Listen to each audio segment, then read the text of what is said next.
Një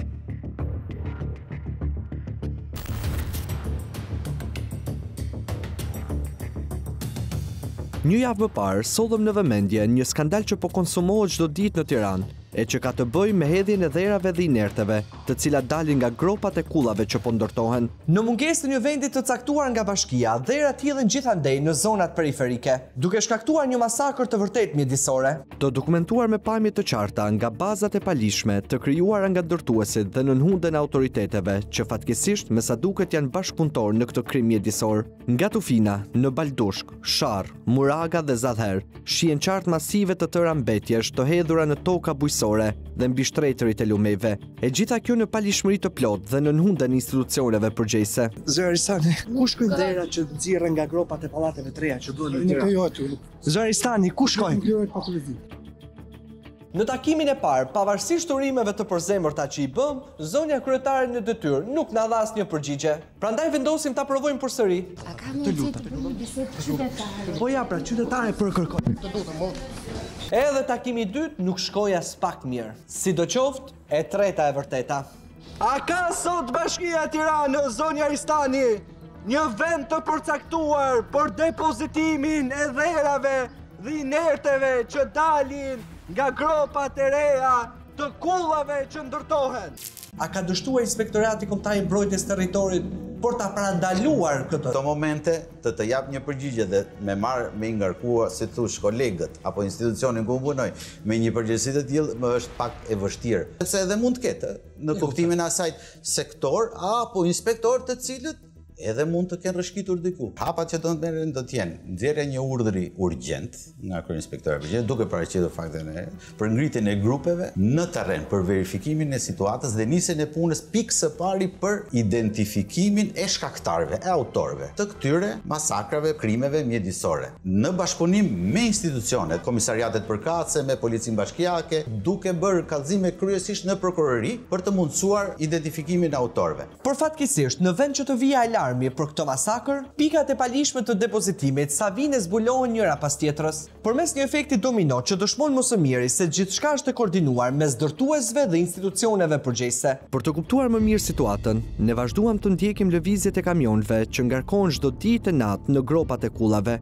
dhe ky vëzhgim në distancë na çoi në vend depozitime të tjera të palishme.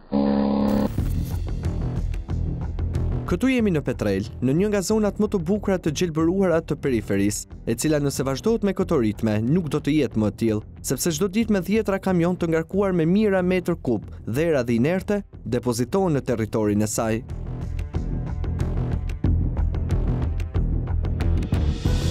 Kamionet kalojnë pa u ndalur, njëri pas tjetrit, në garë se kush bën më shumë rrugë, me destinacion vend depozitimin ilegal, që krijon një mjedis surreal në mes të gjelbërimit, i cili po shkatërrohet dita ditës. E nëse pyesni se si ka mundësi që u ka shpëtuar autoriteteve, është shumë e thjeshtë, sepse këtu dherat dhe inertet nuk i hedhin banorët e Petrelës. Përveç kryetari i Partisë Socialiste të zonës, Adriatik Kupi, i cili me sa duket, duke patur mbështetjen e nevojshme, nuk pyet as pak për mjedisin, duke zhduruar zonën e gjelbër në një landfill të palishëm, ndërsa njësia administrative e Petrelës, e drejtuar nga Sokol Kupi, i afërmi i tij, ka zgjedhur të heshtë, duke u bërë bashkëpunëtor në këtë biznes familjar në dëm të mjedisit dhe zonës përreth. Përshëndetje, si jeni zoti Kupi? Mirë, si kalova? Mirë, faleminderit. Jam Edon Kuqi, gazetar nga Piranjat. Pa? Jeni në zyrë për momentin? Jo, nuk jam atë. Sepse dua t'ju takoj nga afër për një problem që kemi hasur në zonën tuaj. Po çfarë lidhje, me çfarë probleme? Lidhjet me depozitimin e dherave dhe inerteve. Petrela është zonë turistike, aty është tokë bujqësore, kullota, pyje. Për cilën as bëhet fjalë, ma bën një kërkesë. Po, ju e dini besoj se është afër njësisë tënde administrative, është në Fikas. A mund t'i bëhet Petrelës diçka e tillë që një zonë turistike e bekuar nga Zoti dhe natyra të zhdërrohet në një landfill ilegal? Hajde ikim bashkë tani, ju besoj e doni vendin tuaj? Besoj se e dua edhe më shumë se sa që don ti. Duket zoti Kupi që e do shumë Petrelën. Shihet nga landfilli ilegal që ka lejuar të funksionojë në mes të gjelbërimit. Është e çuditshme, mos ta keni parë ju, se ju jeni edhe Petrelas, ju i keni parë kamionet që kalojnë çdo ditë, çdo natë, dhe aty kanë kthyer në një landfill ilegal. Më bëj një kërkesë të njësia. A ka lidhje Adriatik Kupi me këto dhera? E mbylli. Nuk i bët keq kushëririt, por më tepër në mes të fushatës elektorale. E ndërsa ne po gjeronim kamionët që vinin njëri pas tjetrit, një prej kamionistëve dhe ndihmë si ti u kujdesën të fotografonin dronin me siguri për t'ja dërguar shefave. Pas këtij momenti, punëtorët me shpejtësi braktisin zonën. Nëse mendoni që do të shikoni bukuritë e rrallat natyrës që Zoti ka falur kësaj zone, keni gabim, sepse janë në mes të një mali dherash dhe inerte që vijnë nga kulla dhe ndërtimet e reja që bën në qendër të Tiranës.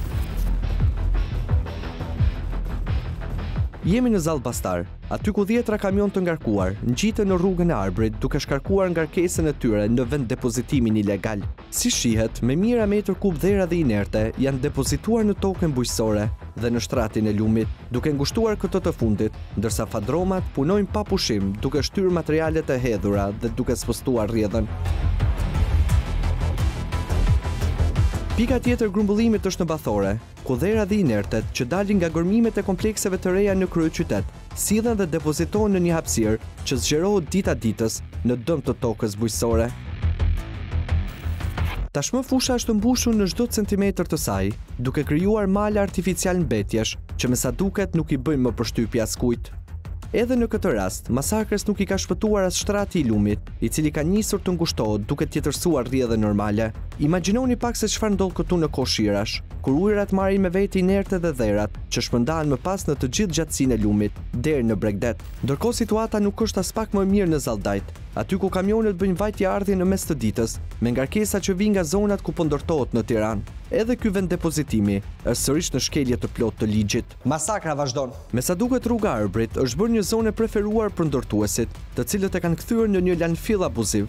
Jemi buz rrugës kryesore, pak kilometra nga Tufina, ku si në rastet e mëparshme janë depozituar qindra metër kub inerte. Në sy të autoriteteve, të cilat kanë zgjedhur të heshtin përballë këtij krimi mjedisor. Po kaq alarmante është situata edhe në bregun e lumit, ku shtrati është kthyer në vendin ideal për hedhjen e inerteve që janë bashkuar mbetjeve plastike, kartoneve, mobiljeve e çdo mbeturine tjetër.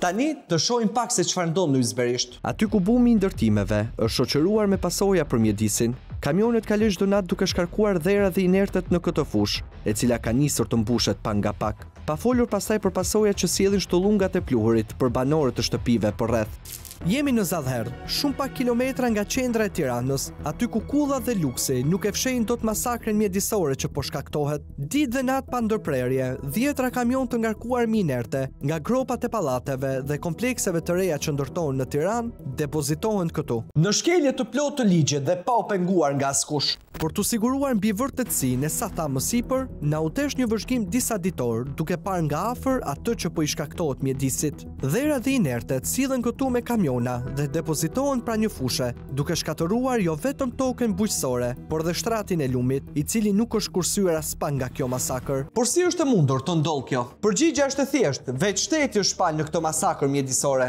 Pasi veti shkreu njësisë administrative Zallher, Arben Maloku, është ai që ka hedhur metër kubin e parë të inerteve, duke përdorur kamionet e shoqërisë ARB Trans, që pasi u fut politikës, ja kaloi në administrim babait të tij, Shoqëri Maloku. Pra, ish kryetari u bën inertet 5 shesh banorëve të njësisë administrative që ka administruar, duke shkatëruar gjelbërimin dhe shtratin e lumit. Mos harrojmë se Maloku është akuzuar nga opozita edhe për përfitimin e 34 milionë eurove tendera nga Bashkia e Tiranës gjatë kohës që ishte zyrtar i lartë i këtij institucioni.